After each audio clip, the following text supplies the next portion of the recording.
অভয়ার জন্মদিনের তর্পণ সুকান্ত মজুমদারের। প্রয়াগরাজে পুণ্য স্নান সেরে তর্পণ, নিজের 2 কন্যার সঙ্গে বৃক্ষরোপণ।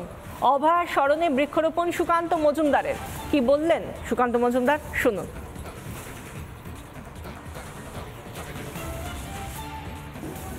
আজ আমরা জানি যে অভয়ার জন্মদিন এবং সেই উপলক্ষে তার মা বাবা ডাক দিয়েছে সবাইকে পথে নামার জন্য। আজকে সেই অভয়ার স্মৃতিতে আমি মহাকুম্ভে তর্পণও করলাম এবং এই মহাকুম্ভের পবিত্র মাটিতে যে ক্যাম্প তৈরি হয়েছে সেখানে একটি আম গাছও রোপণ করলাম।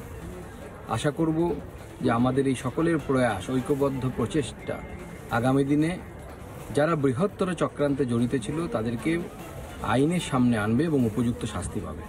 আমরা অভয়াকে ভুলিনি, ভুলতেও দেব না। যতদিন প্রয়াগ থাকবে ততদিন অভয়ার নাম মানুষের মনে থাকবে। আমি আজকে আমার মেয়েদেরকে সাথে নিয়ে আজকে এই গাছ, আম গাছ এখানে রোপণ করলাম।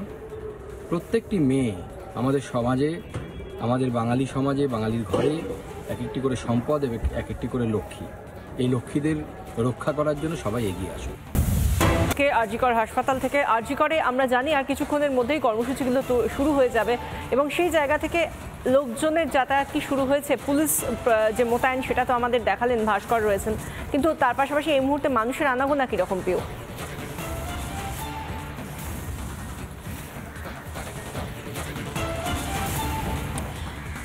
মানুষের আনাগোনা চলছে এবং এক প্রকার প্রস্তুতিও শুরু হয়ে গিয়েছে। সকালে এখানে আমরা দেখতে পেয়েছিলাম যে এখানে অভয়ার যে মূর্তি, সেই মূর্তি সেখানে বেদিতে মাল্যদান করা হয়েছিল, প্রদীপ প্রজ্বলন করা হয় এবং একটি ফুলের বোকেও রাখা হয়েছে তাকে শ্রদ্ধার্ঘ্য অর্পণ করার জন্য, এবং অবশ্যই এখানকার যারা চিকিৎসক রয়েছেন তাদের তরফ থেকে এই শ্রদ্ধার্ঘ্য তার প্রতি। তবে আজকে কিন্তু বিশাখা, যে একাধিক কর্মসূচির কথা তুমি বলছো, আমরা বলছি, একাধিক কর্মসূচি কিন্তু আজকে আরজিকর মুখী হতে চলেছে, কারণ লড়াই যে এখনো পর্যন্ত থামেনি, থামবে না, সেই কথাটা কিন্তু বুঝিয়ে দিচ্ছেন অভয়ার বাবা। কর্মসূচিগুলো একে একে শুরু হয়ে গিয়েছে, সেই ছবিগুলো রুমকিও তুলে ধরছিলেন, বিভিন্ন জায়গা থেকে উঠে আসছে।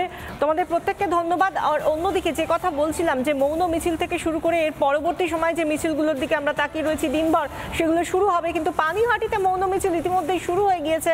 সেই মিছিলে প্রচুর সহনাগরিক তারা হেঁটেছেন এবং তারা একেবারে চুপচাপ কোনো কথা না বলে মৌন মিছিলে যখন হেঁটে যাচ্ছেন তাদের দৃপ্ততার সঙ্গে তাদের শরীরে ভাষা জানান দিচ্ছে তারা বিচারের দাবি ছাড়েননি, তারা রাজপথ ছাড়েননি, তারা বিচারের দাবিতে আজও পথে নেমেছেন। অভয়াকে স্মরণে রেখে তার জন্মদিনে তাকে অন্যতম যে গিফটটা দেওয়া যায়, সব থেকে বড় গিফট যেটা উপহার হিসেবে তুলে ধরা যায়, তা হলো তার জন্য সুবিচার। সেই জন্যই পথে সহনাগরিকরা। পানিহাটির সেই ছবি। অভয়ার মা আজকের দিনে যখন তিনি তার তরফ থেকে এবং তার বাবাও, অর্থাৎ অভয়ার বাবাও বারবার বলেছেন আজকের দিনে যেন সহনাগরিকরা পথে নামেন, তাদের পাশে দাঁড়ান। কি বলছেন অভয়ার মা, শুনুন। বলতে খুবই কষ্ট হচ্ছে। প্রতিবার ও আমার হাতে গুড়ের পায়েস খেতে ভালোবাসতো, ওটা আমি রান্না করতাম, এবং ওর জন্মদিন পালন হতো সবসময় ওর কর্মস্থলে।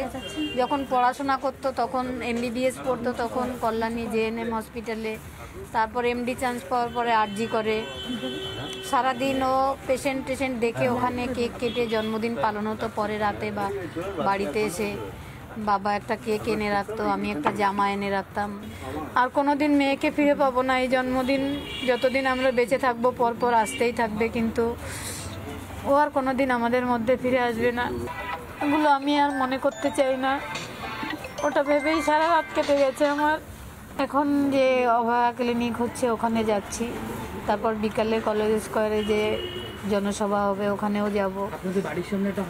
হ্যাঁ, ওখানেও থাকবো আমরা। হ্যাঁ, আসবেন 6টার সময়।